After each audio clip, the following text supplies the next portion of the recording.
تو آقا کریم صلی اللہ تعالیٰ علیہ وسلم نے آسمان و زمین کی سیر کی، جنت میں جو آپ کے غلاموں کو ملنے والی نعمتیں ہیں ان کے محلات کا معائنہ کیا، جو عذابوں میں مبتلا تھے ان کا بھی معائنہ کیا، اور پھر نبی کریم صلی اللہ تعالیٰ علیہ وسلم نے ان واقعات کو اپنی امت کی ترغیب و ترہیب کے لیے اس کا بیان فرمایا کہ لوگ جو جنت کے انعامات ہیں ان کو سن کر رب کی بندگی کریں، اور جو جہنم کے عذاب ہیں ان سے ڈرتے ہوئے اپنے آپ کو نافرمانیوں سے، گناہوں سے بچائیں۔ تو معراج کی رات جب آقا کریم صلی اللہ تعالیٰ علیہ وسلم آپ جنت کے پاس تشریف لے گئے، حضرت انس رضی اللہ تعالیٰ عنہ فرماتے ہیں کہ نبی کریم صلی اللہ تعالیٰ علیہ وسلم نے ارشاد فرمایا، میں نے جنت کے دروازے پر یہ لکھا ہوا دیکھا کہ جو صدقے کا ثواب ہے وہ 10 گنا اور قرض کا ثواب 18 گنا ہے، یعنی کہ 1 روپیہ اگر رب کی بارگاہ میں کوئی صدقہ کرے اس کو 10 روپے صدقہ کرنے کا ثواب، اور جو اللہ کی رضا کے لیے کسی کو 1 روپیہ قرض دے تو اس کو 18 روپے قرض دینے کا ثواب۔ کہ جنت کے دروازے پر فرمایا میں نے لکھا ہوا دیکھا کہ صدقے کا ثواب 10 گنا اور قرض کا ثواب 18 گنا ہے۔ تو میں نے جبرائیل سے پوچھا، اے جبرائیل کیا سبب ہے کہ قرض کا درجہ صدقہ سے بڑھ گیا؟ تو انہوں نے عرض کیا کہ سائل کے پاس مال ہوتا ہے پھر بھی سوال کرتا ہے، لیکن جو قرض دار ہوتا ہے وہ اپنی حاجت کی بنا پر ہی قرض لیتا ہے، تو اس لیے جو قرض کا درجہ وہ صدقہ سے بڑھ گیا۔ تو اسلام مسلمانوں میں آپس میں ہمدردی کا، بھائی چارے کا درس دیتا ہے۔ کسی دوسرے مسلمان کو پریشانی میں مبتلا دیکھ کر اس سے منہ موڑنے کی بجائے اس کی مدد کرنے کا درس دیتا ہے۔ حضرت ابو ہریرہ رضی اللہ تعالیٰ عنہ سے مروی ہے کہ آقا کریم صلی اللہ تعالیٰ علیہ وسلم نے ارشاد فرمایا کہ جو کسی مسلمان کی دنیا کی تکلیف میں سے ایک تکلیف اس سے دور کر دے تو اللہ خالق کائنات آخرت کی تکالیف میں سے اس کی ایک تکلیف کو دور فرما دے گا،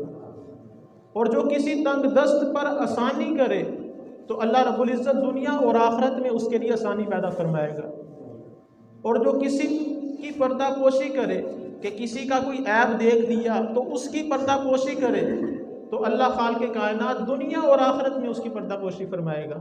اور فرمایا کہ اللہ رب العزت بندے کی مدد میں رہتا ہے جب تک کہ بندہ اپنے بھائی کی مدد میں رہتا ہے۔ کہ اسلام مسلمانوں کو آپس میں ہمدردی کا، بھائی چارے کا درس دیتا ہے اور ایک دوسرے کی مدد کرنے کا درس دیتا ہے۔ تو آگے نبی کریم صلی اللہ تعالیٰ علیہ وسلم جب جنت میں تشریف لے گئے تو آپ نے جنت میں کچھ ایسے خیموں کو ملاحظہ فرمایا جو موتیوں سے بنے ہوئے تھے، جن کی مٹی مشک کی تھی۔ تو نبی کریم علیہ السلام نے فرمایا، اے جبرائیل یہ کن لوگوں کے لیے ہے؟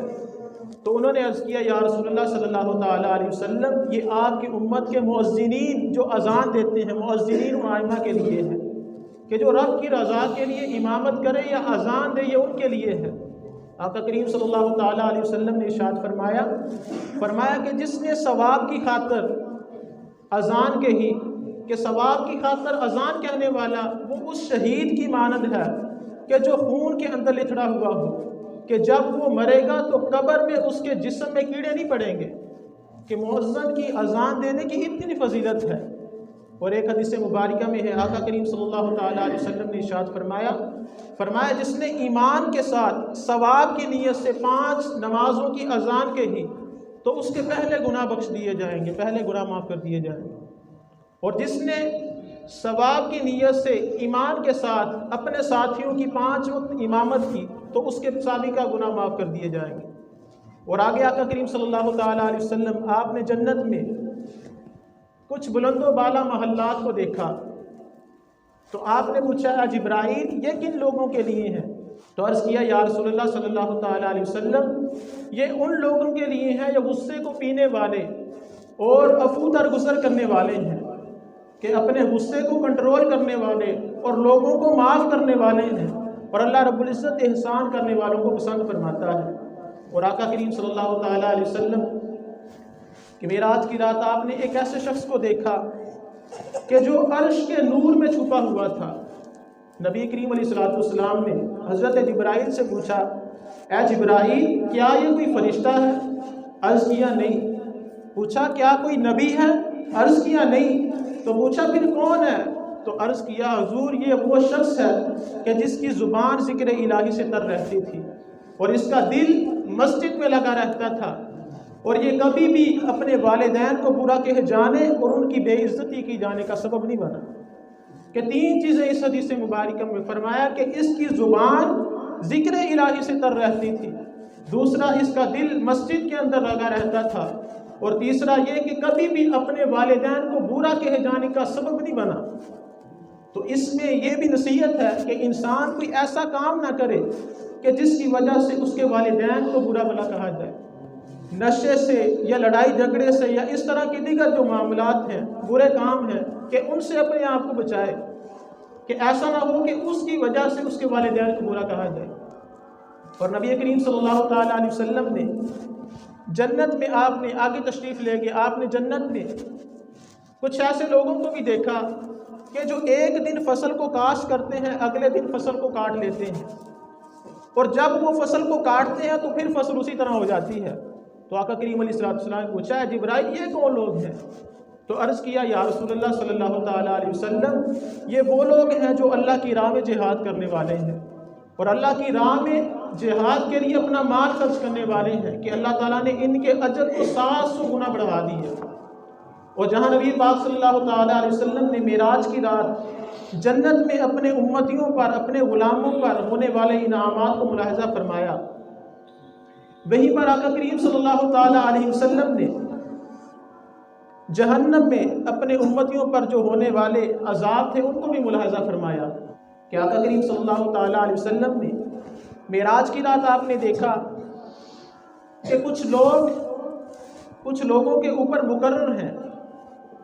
کہ ان میں سے بعض لوگوں نے ان لوگوں کے جبڑوں کو پکڑا ہوا ہے، کہ جبڑوں کو پکڑا ہوا ہے،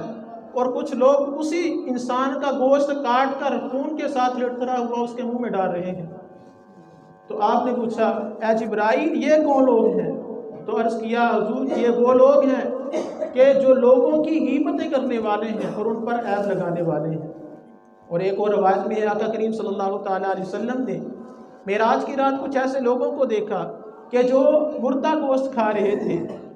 تو آپ نے پوچھا اے جبرائیل یہ کون لوگ ہیں؟ تو عرض کیا یا رسول اللہ یہ وہ لوگ ہیں جو مردہ بائی کا گوشت کھاتے تھے، یعنی لوگوں کی غیبت کرتے تھے۔ اور آقا کریم علیہ السلام کا گزر کچھ ایسے لوگوں کے پاس سے بھی ہوا، اور کچھ ایسی عورتوں اور مردوں کے پاس سے ہوا کہ جو اپنی چھاتیوں کے بل لٹکے ہوئے تھے۔ تو آقا کریم علیہ السلام نے پوچھا اے جبرائیل یہ کون لوگ ہیں؟ تو عرض کیا حضور یہ وہ لوگ ہیں کہ جو لوگوں پر عیب لگاتے تھے اور ان کی غیبت کرتے تھے، کہ غیبت اس قدر یہ برا فعل ہے، اس قدر اس کا گناہ ہے۔ غیبت کہتے کسے ہیں؟ کہ کسی انسان کی کوئی عیب ہے اس کو اس کی پیٹھ کے پیچھے بیان کرنا، کسی کا بھی کوئی عیب دیکھ لیا تو اس کی پیٹھ کے پیچھے بیان کرنا، یہ غیبت ہے، اور غیبت کا اس قدر عذاب ہے۔ اور آقا کریم صلی اللہ تعالیٰ علیہ وسلم نے آگے ارشاد فرمایا کہ معراج کی رات میں نے کچھ ایسے لوگوں کو دیکھا کہ جن کے پیٹ وہ کوٹھریوں کی مانند ہیں، کہ جس طرح بڑے بڑے مکان ہوتے ہیں کہ جن کے پیٹ کوٹھریوں کی مانند ہیں، اور ان کے اندر باہر سے سانپ اور بچھو اندر حرکت کرتے نظر آتے ہیں۔ تو میں نے پوچھا اے جبرائیل یہ کون لوگ ہیں؟ تو عرض کیا حضور یہ وہ لوگ ہیں کہ جو سود کھاتے تھے۔ اور آقا کریم علیہ السلام نے آگے جہنم میں کچھ ایسے لوگوں کو بھی دیکھا کہ جن کے سر بڑے بڑے پتھر سے بار بار کچلے جا رہے تھے، اور اس پتھر کچلنے کے بعد جب اس کا سر کچلا جاتا تو پھر اسی طرح سر ہو جاتا۔ تو نبی کریم علیہ السلام نے پوچھا اے جبرائیل یہ کون لوگ ہیں؟ تو عرض کیا یا رسول اللہ صلی اللہ تعالیٰ علیہ وسلم یہ وہ لوگ ہیں کہ جو نماز میں سستی کرتے تھے، کہ جن کے سر نماز سے بوجھل رہتے تھے، یہ وہ لوگ ہیں۔ اور آقا کریم صلی اللہ تعالیٰ علیہ وسلم نے جہنم میں آگے کچھ اور ایسے لوگوں کا معائنہ کیا کہ جو آگ کی شاخوں سے لٹکے ہوئے تھے۔ تو آقا کریم صلی اللہ تعالیٰ علیہ وسلم نے حضرت جبرائیل علیہ السلام سے پوچھا اے جبرائیل یہ کون لوگ ہیں؟ عرض کیا یا رسول اللہ صلی اللہ تعالیٰ علیہ وسلم یہ وہ لوگ ہیں جو اپنے والدین کو گالی دیا کرتے تھے، کہ اپنے والدین کو برا بھلا کہا کرتے تھے، کہ اس قدر ان کو عذاب میں مبتلا کیا گیا۔ تو معراج کی رات آقا کریم صلی اللہ تعالیٰ علیہ وسلم نے جنت کی بھی سیر کی، جہنم کا بھی معائنہ کیا،